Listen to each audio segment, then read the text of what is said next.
que na eleição seguinte, você vê a aliança PDT-PFL rompida. Você tem José Reinaldo Tavares, o filho que o José Sarney não teve, um técnico que o acompanhou durante toda a sua vida, desde que se formou em engenharia nos anos 60, que foi ministro do seu governo, que ocupou cargos no DNR e tudo mais, e que era considerado de absoluta confiança pela família para ser o próximo governador do Estado. Contra Jackson Lago, já agora de volta ao campo da oposição, que teve 42% dos votos, e Raimundo Monteiro. Essa eleição se decidiu em primeiro turno, com Zé Reinaldo tendo 51% dos votos, por conta de uma querela judicial. Por quê? O cunhado da governadora, Ricardo Murat, tinha saído candidato a governador pelo PSB, tinha feito toda a campanha sem estar impugnado, teve algo em torno de 14% dos votos. Se ele tivesse 14% dos votos válidos, a eleição iria para segundo turno, e nesse movimento aí, somente às vésperas do pleito, já com tudo montado, o Tribunal Regional Eleitoral decide pela anulação dos votos de Ricardo Murat. Então você cria um imbróglio em que, inclusive o Ricardo Murat, até hoje tem na internet, é só procurar no YouTube, era o mais feroz crítico da oligarquia, ou seja, só não chamava de meu bem porque não podia, né, nos discursos televisivos, ou seja, foi um grande laranja nessa eleição, plantada pela própria família, que depois, não por acaso, retorna ao seu ser e hoje é secretário de saúde do governo rosiano. Então, já nesse movimento, e também por conta do escândalo Lunos, a oligarquia se afasta do PSDB e começa a aliança, vai apoiar Lula na campanha de 2002, Sarney apoia Lula desde o começo, e vai se constituir, então, como tinha constituído antes, né, no governo Fernando Henrique Cardoso, num dos baluartes da chamada governabilidade no país, assumindo, não por acaso, a presidência do Senado e ocupando desde então papel de relevantes serviços à República Petista.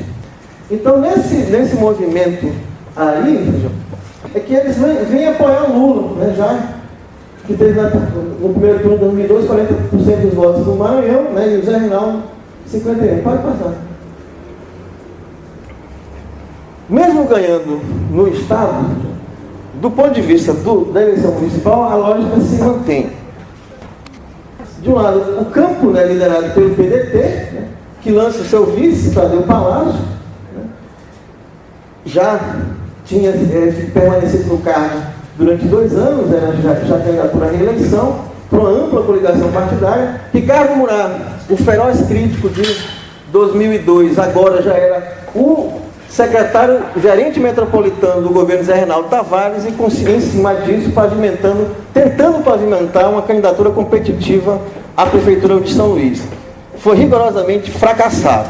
Teve 7% dos votos, 7,7% dos votos, e a polarização permanece. PDT e João Castelo. Já agora no PSDB, exatamente nessa eleição, que ele está migrando para o PSDB. Destaco ainda aí, de novo, o Edivaldo Holanda Pai, que já tinha saído da arena do PDS, passado pelo PFL, e que agora tinha encontrado o seu nicho, pelo menos até o presente momento, onde eles, inclusive, elegeram o atual prefeito, o PTC, Partido Trabalhista Cristão. Na eleição de 2006, você de novo tem o mesmo campo de conflitualidade, mas aí a coisa se redefine. Por quê? Porque você tem um dos elementos cruciais para entender a atual conjuntura, que é a crise provocada pela ruptura do então governador José Reinaldo Tavares. Não vou entrar aqui nos detalhes da ruptura, mas a partir do momento em que ela acontece, o José Reinaldo Tavares se torna um feroz articulador da chamada Frente de Libertação do Maranhão, e para tanto lança, né, em 2006, várias candidaturas nesse campo. Jackson Lago, por um lado, com o PDT com 34% dos votos, Edson Vidigal pelo PSB, PT, PCdoB e Aderson Lago pelo PSDB. 3 candidaturas apoiadas pelo governador do estado, com amplos recursos e atuando em frentes diversas do ponto de vista, né, do mercado eleitoral, no sentido de provocar um segundo turno e, pela primeira vez, desde a redemocratização, constituir a chamada unidade das oposições, que é uma espécie de mantra repetido eternamente aqui no estado.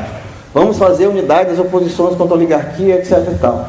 Então, para tanto, eles recuperaram a mística da libertação do Maranhão. Vamos libertar o Maranhão e tudo mais. No segundo turno, exatamente em cima dessa perspectiva, e articulado com a imensa campanha de mídia, né, em todo o estado, com convênios com prefeitura do interior, Jackson Lago se elege governador. Então, a frente, ela reúne desde os setores mais à esquerda, ligados a movimentos sociais, até os setores mais conservadores, ligados ao latifúndio, ao agronegócio. É um grande balaio de gatos, depois acabou sendo chamado balaiada, que forma um condomínio a partir do qual se administra, né, e se forma a própria gestão, né, de Jackson Lago. Então, é esse condomínio que vai atuar fortemente no sentido de tentar, a partir de então, quebrar, digamos assim, as pernas do poder do Grupo Sarney no estado. Isso vai ter um reflexo importante na eleição seguinte, em São Luís, quando, dentro dessa lógica, o candidato lançado à prefeitura é exatamente João Castelo, o eterno adversário do PDT na cidade, que tinha apoiado a Frente de Libertação e que tinha assumido esse compromisso na campanha. Eu apoio a frente, participo da campanha, foi inclusive candidato a senador, mas sendo apoiado para prefeito de São Luís. De forma que o atual prefeito e a péssima gestão que nós sofremos nos últimos 4 anos tem muito a ver com a libertação do Maranhão. É preciso que se tenha isso muito claro. Para nos libertarmos, temos que sofrer. Eu acho que é uma espécie de karma bíblico, então deve ter alguma conotação mística, assim, essa coisa da purificação pela dor, né, para alcançar o nirvana, alguma coisa do gênero. É nesse contexto que se lança. Tinha também participado da Frente de Libertação e sido eleito deputado federal pela frente, Flávio Dino, dentro de um acordo que é preciso entender que desde então se reproduz como parte de um setor que ele articulando um setor à esquerda, através do PT, do PCdoB, de setores do PT e do PCdoB, mas um setor conservador. A sua eleição para deputado federal em 2006, por exemplo, ele vai ser apoiado por chefes políticos extremamente tradicionais, coronelísticos do interior do estado, como Humberto Coutinho em Caxias, Tema e uma série de outras figuras. De forma que ele vai fazer uma combinação entre esse voto mais crítico e essa aliança com setores tradicionais, que é um dos componentes para se entender essa reformulação atual. Mas o João Castelo ganha a eleição e, a partir daí, o Flávio Dino constitui-se como o que vai ser chamado, então, de a terceira via.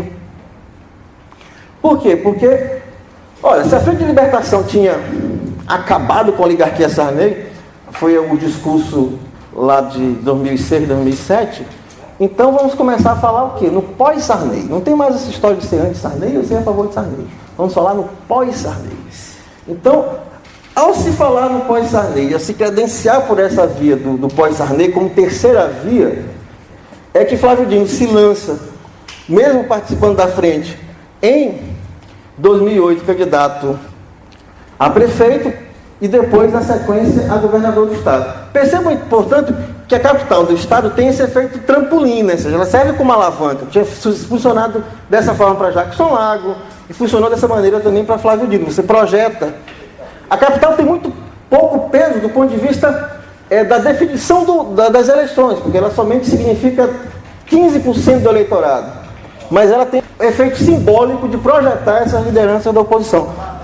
Nesse contexto, você tem todo um movimento que se gesta e que remonta àquele movimento anterior. Se um dos elementos estruturantes do próprio domínio político da família Sarney é essa mediação com o governo federal, As oposições, em algum momento, vão tentar romper esse elemento da mediação. O João Castelo tentou fazer isso em 90, se aliando ao Fernando Collor de Mello e entrando no PRN. A estratégia de Flávio Dino, inicialmente, inclusive, era de entrar no PT. Mas como o PT do Maranhão, um balaio de gatos impossível de decifrar, uma esfinge a qual ele tentou, inclusive, se filiar, mas não foi possível, por conta desse imenso balaio de gatos, diversidade de tendências e tudo mais, ele acaba migrando para um outro partido da base de esquerda do Lula, no caso, o PCdoB, onde você tem muito mais tranquilidade do ponto de vista político. O PCdoB não tem tendência, é o velho e bom centralismo democrático da matriz clássica, e entra na disputa da mediação política. Ou seja, na base do governo Lula, Dilma